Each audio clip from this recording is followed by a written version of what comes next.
وقال الله تعالى في موضع آخر فلا وربك لا يؤمنون حتى يحكموك فيما شجر بينهم ثم لا يجدوا في أنفسهم حرجا مما قضيت ويسلموا تسليما۔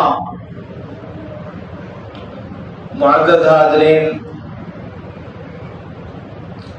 ایک انسان جو دائرہ اسلام میں داخل ہوتا ہے، جب وہ اقرار کرتا ہے کہ لا الہ الا اللہ محمد الرسول اللہ، تو لازمی طور پر وہ اس بات کو مانتا ہے کہ اللہ کے علاوہ کسی دوسرے کی عبادت کرنا جائز نہیں ہے، اور نبی صلی اللہ علیہ وسلم کی سیرت اور آپ کے طریقے کے علاوہ کسی دوسرے کی سیرت اور طریقے کو اپنانا جائز نہیں ہے۔ یہ ہمارے ایمان کا وہ بنیادی رکن ہے جسے مانے بغیر کوئی آدمی مسلمان نہیں ہو سکتا۔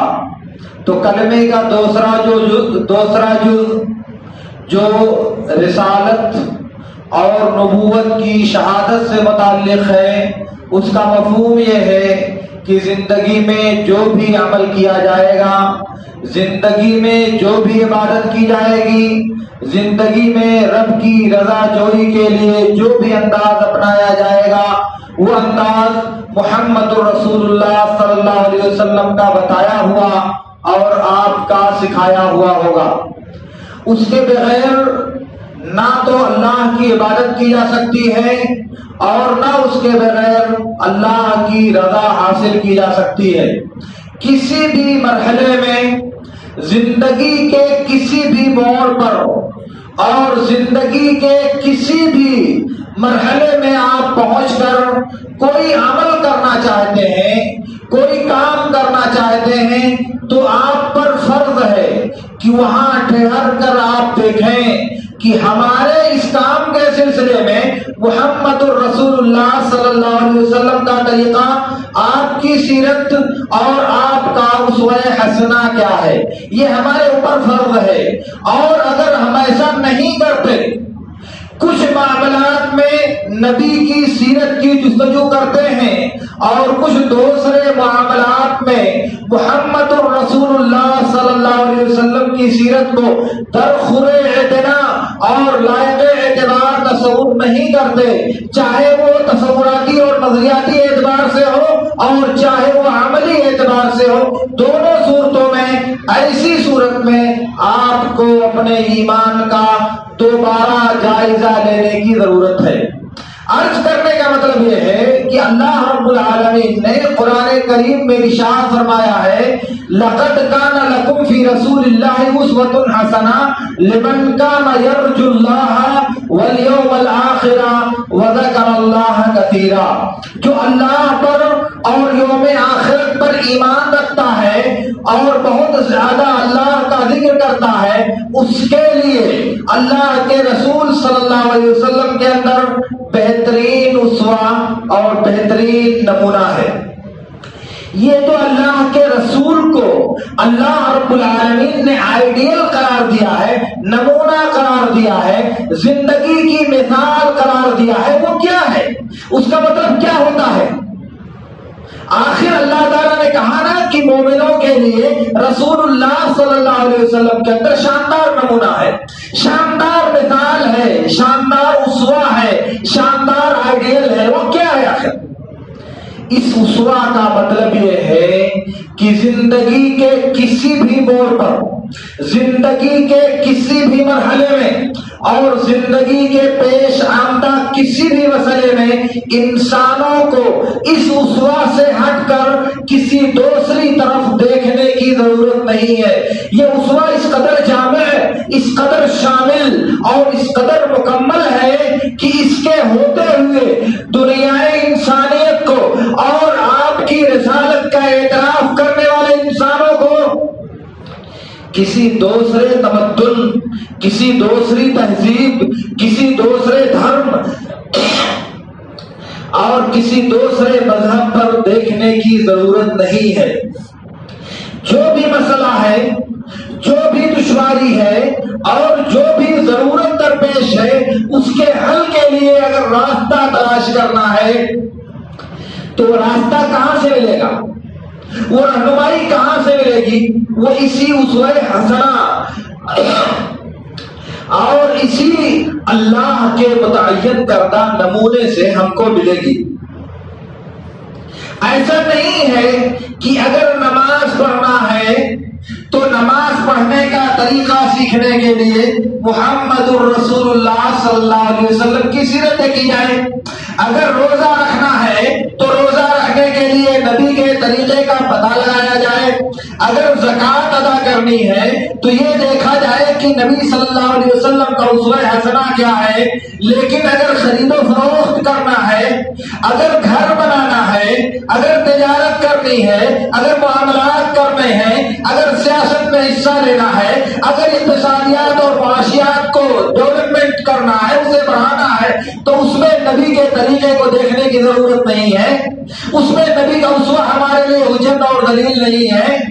اگر ایسا ہے تو اس کا مطلب یہ ہے کہ ہم مومن نہیں ہیں، اس کا مطلب یہ ہے کہ ہم صاحب ایمان نہیں ہیں، اس کا دو ٹوک مطلب یہ ہے کہ ہم کلمہ شہادت کے اقرار میں جھوٹے ہیں، اس کا مطلب یہ ہے کہ شہادت رسالت کا اقرار کرنے میں ہمارے دل میں اخلاص اور سچائی نہیں پائی جاتی۔ زبان سے تو ہم دعویٰ کرتے ہیں کہ ہم نبی صلی اللہ علیہ وسلم کے امتی ہیں، زبان سے تو ہم دعویٰ کرتے ہیں کہ نبی کی رسالت ہمارے لیے آخری رسالت ہے، مگر عملی اعتبار سے جب دو انسانوں کا باہم جھگڑا ہو کسی زمین کے بارے میں، کسی سامان کی خرید و فروخت کے بارے میں، اور کسی ایسے معاملے کے بارے میں جسے ہم دنیاوی معاملہ سمجھتے ہیں، اور اس میں اگر نبی کی سیرت کا حوالہ دیا جائے، نبی کے کسی فرمان سے استدلال کیا جائے اور صاحب معاملہ کہے کہ بیچ سے حدیث کو ہٹاؤ، بیچ سے دین کو ہٹاؤ، تو کیا وہ آدمی مسلمان ہے؟ کیا وہ کلمہ رسالت کے اقرار میں سچا ہے؟ اللہ تعالیٰ کہتا ہے تیرے رب کی قسم، تیرے رب کی قسم، یہ قسم اللہ نے قرآن میں دوسری کسی جگہ نہیں کھائی ہے، یہ ایسی تاکیدی قسم اللہ نے کھائی ہے کہ یہ لوگ اس وقت تک مسلمان نہیں ہو سکتے جب تک اپنے اختلافی مسائل میں، اپنے نظاری امور میں آپ کو جج اور فیصل نہ تسلیم کر لے۔ یہی نہیں، اسے آپ کو جج ماننے کے بعد آپ کا جو فیصلہ آئے اس فیصلے کو خوشی کے ساتھ قبول کر لے، اور پھر اس فیصلے کے راستے میں کوئی انقباض، کوئی دشواری اور کوئی پریشانی نہ محسوس کرے۔ تین شرط ہو گئی۔ پہلی شرط، جھگڑے کا ججمنٹ، اختلاف کا تسویہ کون کرے گا؟ محمد الرسول اللہ صلی اللہ علیہ وسلم۔ جب تسویہ آ جائے تو آنے کے بعد ضروری ہے کہ اسے مان لیا جائے، جب فیصلہ آ جائے تو ضروری ہے کہ اسے تسلیم کر لیا جائے، اور تیسری شرط یہ ہے کہ رضامندی کے ساتھ قبول کیا جائے، ہنسی اور خوشی قبول کیا جائے، ماتھے پر شکن نہیں آنی چاہیے، پیشانی پہ عرق نہیں نکلنا چاہیے، تب جا کر کے یہ لوگ مومن ہوں گے۔ اب ایسی صورت میں اگر معاملات کی دنیا میں اگر ہم اپنے لین دین، تجارت، شادی بیاہ، دوسرے معاملات میں اگر ہم نبی کی سیرت کو لائق عمل تصور نہیں کرتے، لائق عمل نہیں کرتے، تو کیا یہ جو اسوہ حسنہ اللہ تعالیٰ نے متعین کیا ہے نبی کی زندگی کو، اسے ماننے میں ہم سچے ہوں گے؟ زندگی کے آدھا حصہ جو مسجد اور مدرسہ اور عبادات سے متعلق ہے، وہاں تو جستجو ہوتی ہے کہ چلو نبی کی سیرت کیا ہے، پتہ لگاؤ رفعین کیسے کیا ہے، پتہ لگاؤ رکوع کیسے کیا ہے، پتہ لگاؤ قعدہ اور قومہ کیسے کیا ہے، وہاں تو ضرورت ہوتی ہے۔ لیکن سامان بیچنا ہے، سامان خریدنا ہے، تجارت کرنی ہے، سیاست کرنا ہے، اقتصاد کرنی ہے، بین الاقوامی رابطوں کو ہموار کرنا ہے، تو وہاں نبی کی سیرت کو دیش نکالا دے دیا جائے گا، نبی کی سنت کو دیش سے نکال دیا جائے گا۔ کبھی آپ سوچتے ہو اس بات کو، کبھی آپ اس پر غور کرتے ہو، نبی صلی اللہ علیہ وسلم کی زندگی کا ایک اہم جز شادی اور بیاہ ہے۔ میرے نبی صلی اللہ علیہ وسلم نے کہا حبب الی من دنیاکم النساء والطیب وجعلت قرۃ عینی فی الصلاۃ. یہ سنن نسائی کی صحیح روایت ہے. دنیا کی دو چیزیں مجھے محبوب بنا دی گئی ہیں. کیا کیا؟ عورتیں اور خوشبو، اور میری آنکھوں کی ٹھنڈک نماز میں ہے. تو شادی یہ نبی صلی اللہ علیہ وسلم کو اللہ رب العالمین نے محبوب بنایا تھا. اسی لیے اللہ کے رسول نے حکم دیا ہے یا معاشر الشباب من استطاع منکم الباءۃ فلیتزوج فانہ اغض للبصر واحسن للفرج. نوجوانوں کی جماعت، تم میں سے جس کے پاس شادی کی طاقت ہے اسے چاہیے کہ وہ شادی کر لے، کیونکہ اس کا دو فائدہ ہوگا. اس سے آپ کی شرمگاہ کی حفاظت ہوگی اور نگاہیں نیچی رہیں گی. محرمات پر، غلط چیزوں پر آپ کی نظر نہیں جائے گی. غلط طریقے سے آپ نفسانی شہوات کی تکمیل کرنے کی کوشش نہیں کریں گے. کہا کہ جس کے پاس شادی کی طاقت ہو اسے چاہیے کہ وہ شادی کر لے. یہ امر کا صیغہ ہے. اس لیے میرے نوجوان سن لیں، نوجوانوں پر فرض ہے کہ جن کے پاس شادی کی طاقت میں دو چیزیں شامل ہیں.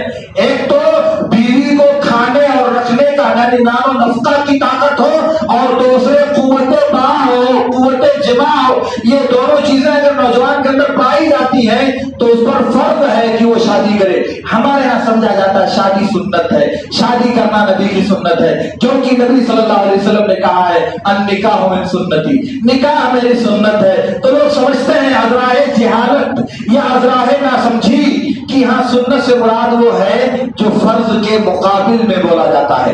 آپ لکھ لیں قرآن اور سنت کے لفظ میں، احادیث کے ذخیرے میں کہیں بھی کسی بھی جگہ سنت کو فرض کے مقابل میں استعمال نہیں کیا گیا ہے. سنت کو فرض کے مقابلے میں یہ تابعین کے زمانے سے اس کی ابتدا ہوئی ہے. وہ اس سے پہلے سنت سے بولا جاتا ہے تو سنت سے مراد ہوتا ہے طریقہ، سنت سے مراد ہوتا ہے طرز عمل، سنت سے مراد ہوتا ہے کسی کام کو انجام دینے کا طریقہ. اسے کہا جاتا ہے سنت. سنت وہ جو واجب نہ ہو، جس کا ترک کرنے والا گنہگار نہ ہو، جو فرض کے مقابل میں ہو. یہ قرآن و سنت میں کہیں بھی موجود نہیں ہے. اس لیے بعض جگہوں پر سنت کا لفظ جو وارد ہے اس سے بعض جہالت کے پرستاروں کو دھوکہ ہوتا ہے، شبہ ہوتا ہے. اور جب نبی صلی اللہ علیہ وسلم نے کہا النکاح من سنتی تو کہتے دیکھو حدیث میں ہے کہ نکاح سنت ہے. نہیں، یہاں قرآن و سنت میں جب بھی سنت کا لفظ وارد ہے تو اس سے مراد ہے سیرت، اس سے مراد ہے طریقہ، اس سے مراد ہے منہج عمل، اس سے مراد ہے منہج زندگی، اور اس کے علاوہ کچھ نہیں. اسی لیے جب قربانی کے بارے میں میرے نبی نے کہا ہے ان اول ما نبدأ في يومنا هذا ان نصلي ثم نرجع فننحر فمن فعل ذلك فقد اصاب سنتنا. تو وہاں سنت سے مراد نہیں کہ وہ فرض نہیں ہے، وہاں مراد ہے کہ ہمارے طریقے کو پا لیا. اسی لیے اسی روایت کا دوسرا لفظ ہے فقد اصاب سنت المسلمین، اس نے مسلمانوں کی سنت پا لیا. یہ کون سی سنت ہوتی ہے بھائی؟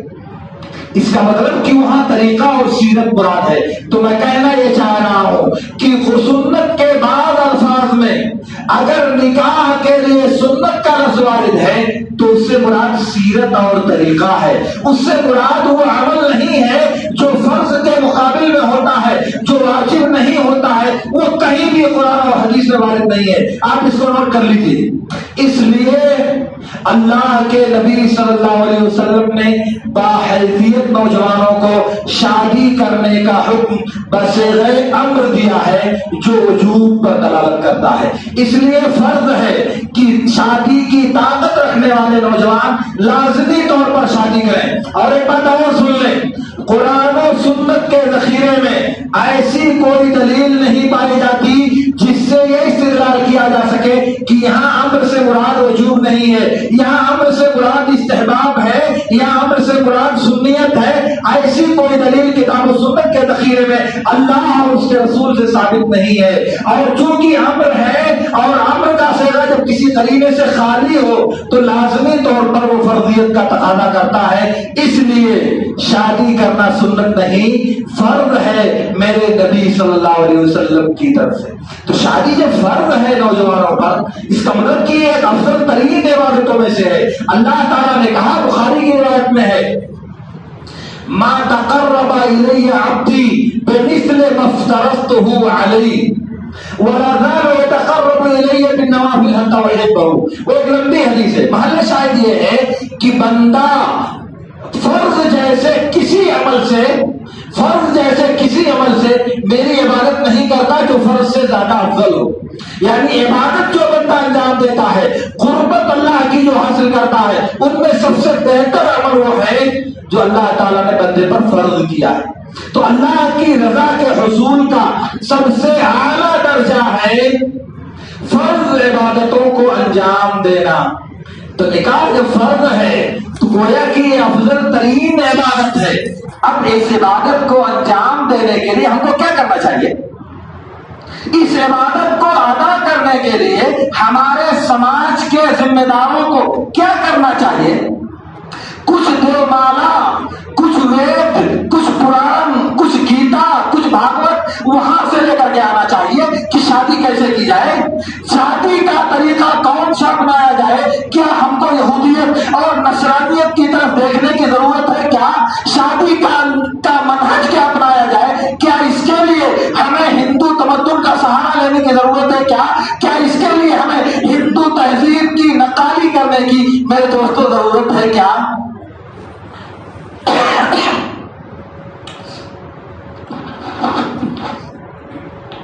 میں عرض یہ کرنا چاہ رہا ہوں کہ شادی کرنا ایک عبادت ہے، بلکہ جیسا کہ میں نے کہا ایک افضل عبادت ہے جو اللہ تعالیٰ کو محبوب ہے.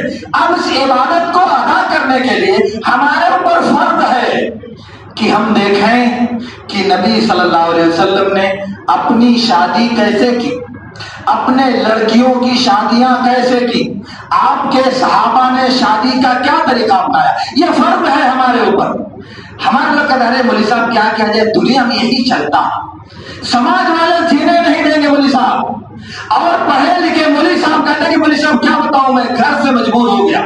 جاہل سماج سے مجبور ہے اور مولوی اپنے گھر والوں سے مجبور ہے. میرے رب کے حکم سے کون مجبور ہے بتاؤ؟ میرے رب کی شریعت سے کون مجبور ہے؟ میرے رب کے دین سے کون مجبور ہے؟ کون ہے پورے زمان ہے؟ کوئی ہے؟ کسی کو غیرت اللہ کے دین کی ہے؟ کسی کو غیرت محمد الرسول اللہ صلی اللہ علیہ وسلم کی سنت کی ہے؟ کسی کو عقیدت اور لگاؤ میرے نبی صلی اللہ علیہ وسلم کی سیرت کی؟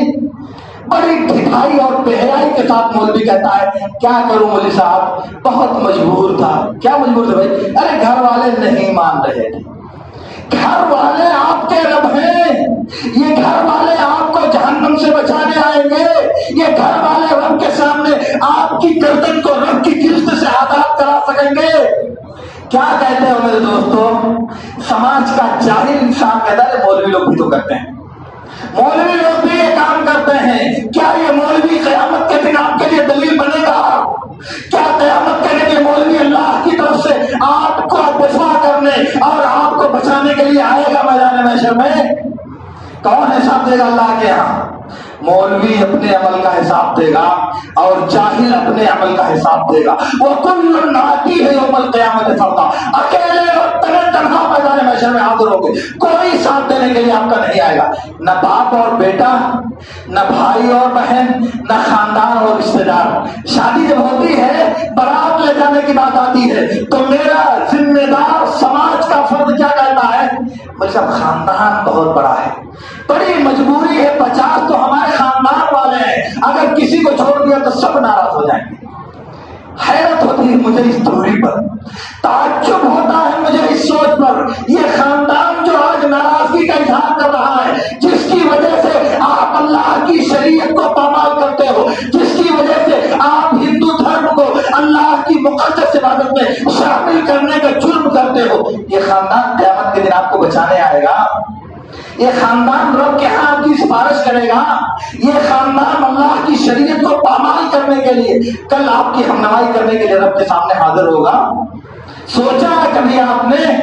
اور تعجب یہ ہے کہ جب انسان مرض اور پریشانی کی وجہ سے اپنے گھر پر ناک رگڑ رگڑ کر تڑپتا ہے تو یہ خاندان کے لوگ بے ہوش سو رہے ہوتے ہیں، کسی کو خبر نہیں ہوتی۔ جب ایک خاندان والا انسان نانے شبینہ کا محتاج ہو کر کے بغیر کھائے ہوئے راتوں کو سو جانے پر مجبور ہو جاتا ہے تو یہ خاندان کے لوگ کہاں مر جاتے ہیں، یہ خاندان کے لوگ کہاں دم توڑ دیتے ہیں۔ عید کی رات میں جب اس خاندان والے انسان کے بچوں کو لباس میسر نہیں ہوتا تو اس کے خاندان والے زرق برق لباسوں میں نکلتے ہوئے چوراہوں پر دکھائی دیتے ہیں، مگر اس کے بچوں کی خبر لینے والے یہ خاندان والے کہاں مر جاتے ہیں۔ اس خاندان کی وجہ سے آپ شریعت چھوڑتے ہو، اس خاندان کی وجہ سے نبی کی سیرت کو پامال کرتے ہو، اس خاندان کی وجہ سے نبی کی سنت کا دیا پانچا کرتے ہو، اور وہ خاندان دنیا میں آپ کو دکھا رہا ہے، دنیا میں دکھا رہا ہے۔ آج شادی ہے لڑکے والے ہو، بڑے کروفر کے ساتھ ہو، بڑے جبروت کے ساتھ ہو آیا، لیکن کل جب یہ معاملہ ختم ہوتا ہے، شادی کے جھمیلے آپ کو زیر بار کر کر، آپ کو مقروض بنا کر ختم ہو جاتے ہیں، تو آتا ہے کوئی خاندان والا پوچھنے کہ بتاؤ ذرا کیا ہوا، کتنا خرچ کیے، کتنا مقروض ہوئے، ہے کوئی نظیر آپ کے پاس؟ میں عرض یہ کرنا چاہتا ہوں میرے دوستو، یہ شیطانی وسوسے ہیں، یہ شیطانی حربے ہیں، یہ رسم و رواج جاہلیت کا دین ہے، ہمارے لیے کسی بھی صورت میں یہ جائز نہیں ہے۔ اس لیے لڑکی دیکھنے سے لے کر لڑکی کو رخصت کرا کے گھر لانے تک جتنے کام آپ کرتے ہو سب کے سب حرام، ناجائز یا شرک یا بدعت ہے، سوائے دو کام کے۔ ایک کام تو یہ سنت کا ہے کہ آپ مولوی بلا کر کے سنت کے مطابق لڑکی کا نکاح پڑھاتے ہو۔ دوسرا بہتر کام یہ ہے کہ آپ لڑکے کا دوسرے دن ولیمہ کرتے ہو۔ اس کے علاوہ جتنے کام آپ کرتے ہو ان میں سے کچھ شرک ہے، کچھ بدعت ہے، کچھ معصیت ہے، کچھ ضلالت اور گمراہی ہے۔ پوری تفصیل میں نہیں پیش کر سکتا، لیکن میں آپ سے بتاتا ہوں، بارات جب آتی ہے تو بارات، لڑکی کی بارات آ رہی ہے تو جہیز بیٹھ کر کے لکھا جاتا ہے، دفتر میں نوٹ کیا جاتا ہے کہ کس نے کتنا روپیہ اور کون سا سامان دیا ہے، اور اس کے بعد جب اس کی شادی دوبارہ ہوتی ہے اور اس لڑکی والے نے سامان اس کو نہیں دیا تو جھگڑا کیا جاتا ہے، گالی گلوچ کیا جاتا ہے۔ جب پوچھا جاتا ہے کہ یار یہ کیوں دیتے لیتے ہو، کہتے ہیں یار تو اس کی مدد ہدیہ دیتے ہیں۔ ارے ہدیہ دینے کے بعد پھر اسے وصول بھی کیا جاتا ہے کیا؟ تحفہ دینے کے بعد پھر اسے واپسی کی امید بھی لگائی جاتی ہے کیا؟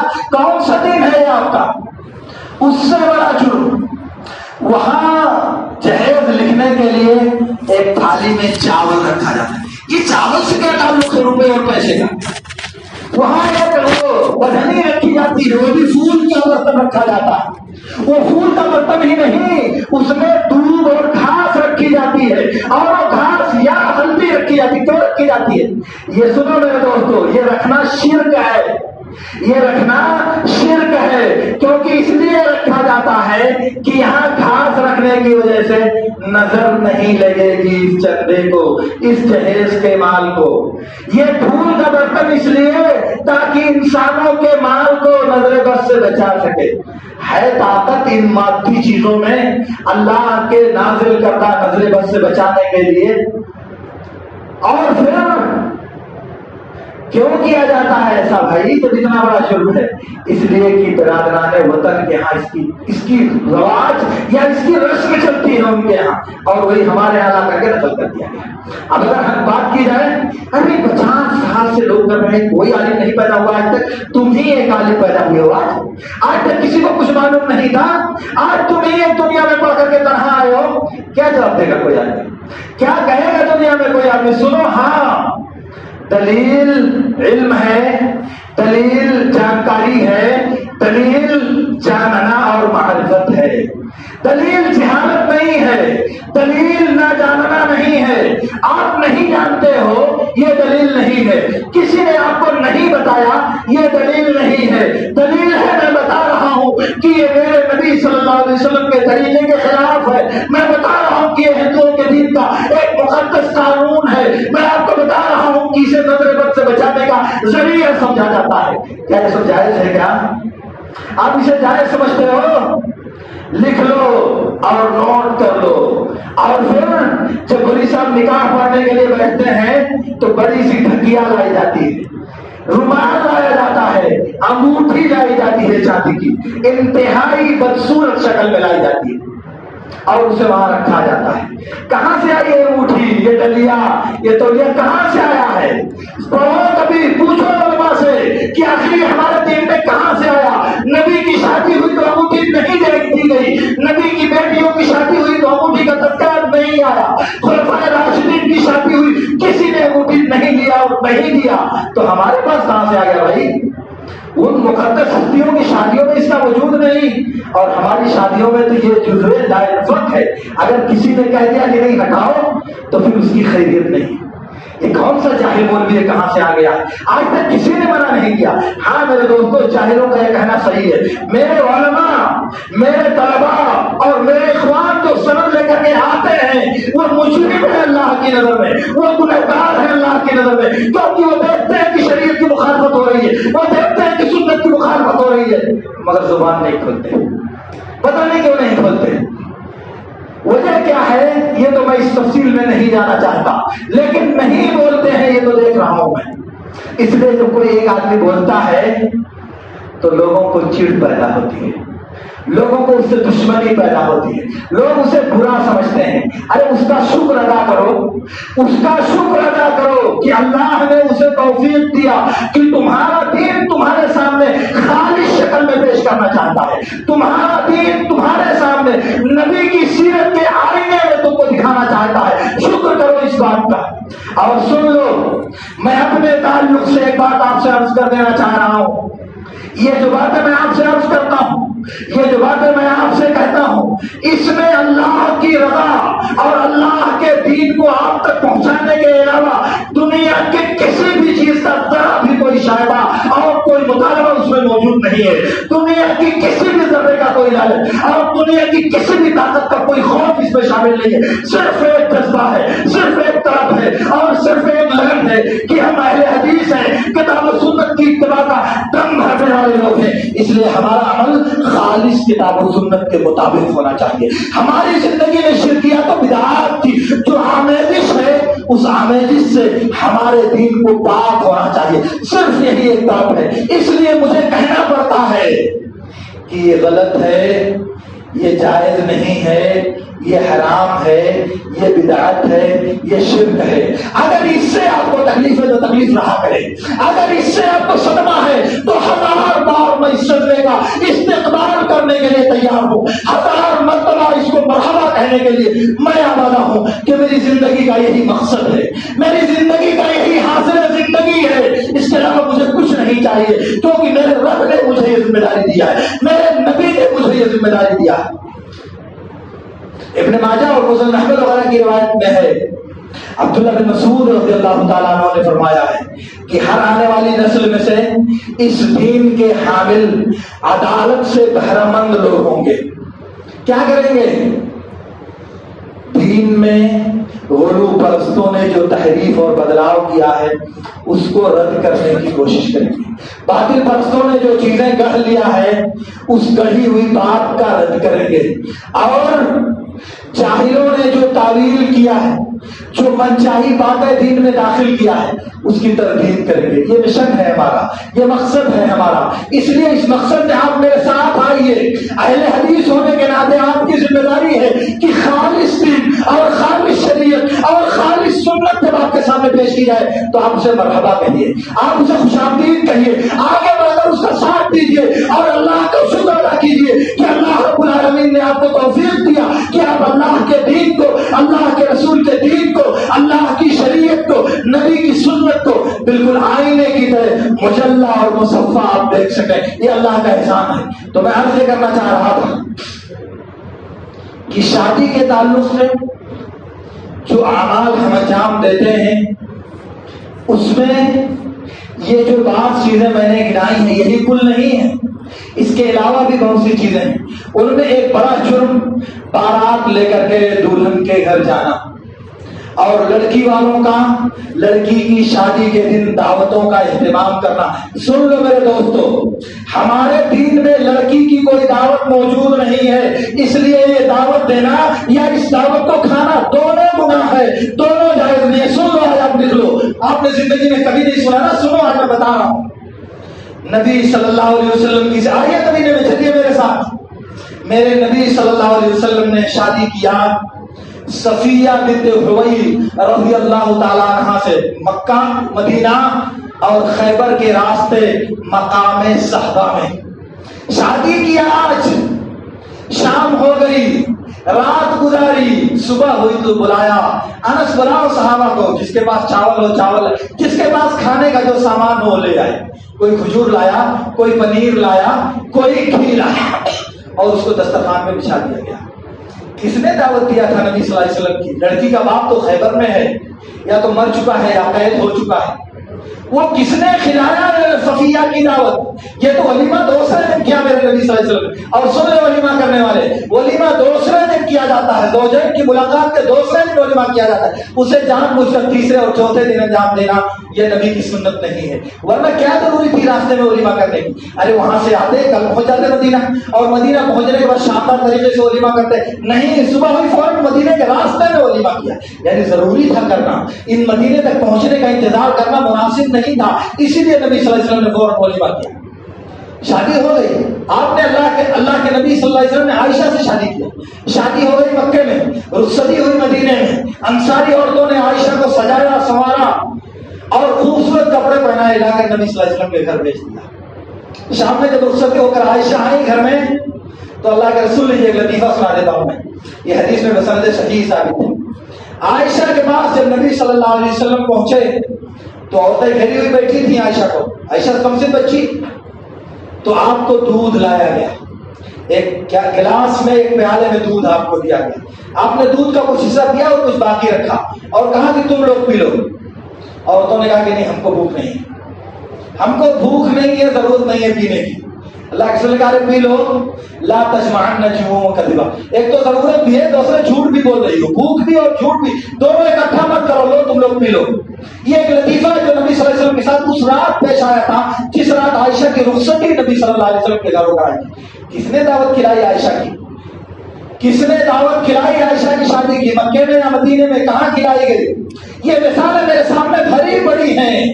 اللہ کے رسول نے جب فاطمہ بنت محمد رضی اللہ تعالیٰ عنہ کی، بہرحال چھوڑیے بات لمبی ہوتی جا رہی ہے، سر دست میں آپ سے کہنا یہ چاہتا ہوں کہ شادی کا طریقہ اور شادی کا انداز آپ نبی صلی اللہ علیہ وسلم کی سیرت کے مطابق انجام دینے کی کوشش کیجیے، اور ہر موڑ پر نبی کا اسوہ حسنہ معلوم کر کے اسی کے مطابق اپنی شادیوں کو انجام دینے کی کوشش کیجیے۔ اور یاد رکھیے کہ شادی کرنا ایک افضل ترین عبادت ہے، اس لیے اس عبادت کا وہی طریقہ رب کے ہاں کارگر ہوگا جو نبی صلی اللہ علیہ وسلم نے بتایا اور نبی صلی اللہ علیہ وسلم نے سکھایا ہے۔ اس لیے شادی میں دوسرے ادیان اور دوسرے دھرم کے قوانین کی جو آمیزش ہے، اس آمیزش کو نکالیے، اسے مٹائیے، اسے دور کیجیے۔ یہ بارات، یہ لڑکی کی دعوت، یہ جہیز، یہ پتہ نہیں کیا کیا جو کچھ آپ کو، مجھے سارے نام یاد نہیں۔ وہ لڑکی کے گھر پر دولہے کو بلایا جاتا ہے، کیا آخر میں چلو کیا ہوگا بھائی؟ ارے سارے لوگ پہچان کرنا چاہتے ہیں۔ کون سی پہچان بھائی؟ یہ اجنبی عورتیں، بے پردہ عورتیں جو لڑکے کو گھیرتی ہیں، وہ کون سے دین کی بات ہے؟ آج حجاب پہ پورے ملک میں آگ لگی ہوئی ہے، حجاب کے بارے میں ایک قیامت برپا ہے پورے ملک میں، اور پھر بھی ہمارے پاس ہے چلو بھیجو مولوی صاحب، کیا حرج ہے؟ 2 منٹ آئے گا، اس کی ساس، اس کی سادیہ اس کو پہچان لے گی، کیا حرج ہے؟ حرج ہے میرے دوستو کہ یہ نبی کے طریقے کی مخالفت ہے، یہ حرج نہیں ہے۔ اس میں محرمات، غیر محرم عورتوں کا دیدار ہوتا ہوا، یہ حرام نہیں ہے۔ وہاں نوجوان لڑکے اور لڑکیاں بدتمیزی کرتے ہیں، یہ کافی نہیں ہے غلط ہونے کے لیے۔ وہاں نوجوان لڑکے اور لڑکیاں باہمی ٹھٹھا، بدتمیزی اور بدکرداری کا جو مظاہرہ کرتے ہیں، آپ سب لوگ دیکھ چکے ہوں گے، آپ سب کو معلوم ہوگا، پھر بھی کہتے ہیں کہ کیا حرج ہے؟ کس میں حرج ہے؟ ذرا بتاؤ کب حرج ہوگا؟ اس لیے میرے دوستو ایک بار عقل کے ناخن لو، ایک بار شعور کے ناخن لو، سوچو اور غور کرو کہ ان معاملات میں نبی کی سنت کو جس طرح پامال کیا جا رہا ہے اسے زندگی کون دے گا؟ نبی کی سنتوں کا احیا کون کرے گا؟ نبی کے طریقے کو دوبارہ عالم وجود میں کون لائے گا؟ آخر ہم ہی لوگ تو اہل حدیث ہیں، ہم ہی نے تو حدیثوں پر عمل کرنے کا وعدہ کیا اللہ تعالیٰ سے، پھر دوسروں سے کیا امید رکھتے ہو آپ؟ دوسروں سے آپ کیا امید پاتے ہو کہ دوسرے والے کہیں؟ وہ تو کبھی کہتے ہی نہیں کہ ہم دین پر عمل کریں گے، ہم سنت پر عمل کریں گے، ہم حدیث نہیں چھوڑیں گے، ہم کسی حدیث کو ترک نہیں ہونے دیں گے، وہ کبھی نہیں کہیں۔ یہ تو صرف ہمارا دعویٰ ہے کہ کتاب و سنت ہمارا اوڑھنا اور بچھونا ہے، اور اگر ہم اس طرح پامال کرتے رہے نبی کی سنتوں کو تو ہمارا کیا انجام ہوگا میرے دوستوں؟ آپ خود سوچو، خود فیصلہ کرو۔ اللہ تعالیٰ سے میری دعا ہے کہ اللہ رب العالمین ہمیں ان باتوں کو سمجھنے اور ان میں سے بہترین باتوں پر عمل کرنے کی توفیق عطا فرمائے۔ وآخر دعوانا ان الحمد للہ رب العالمین۔ اقول لکم ما تسمعون واستغفر اللہ لی ولکم۔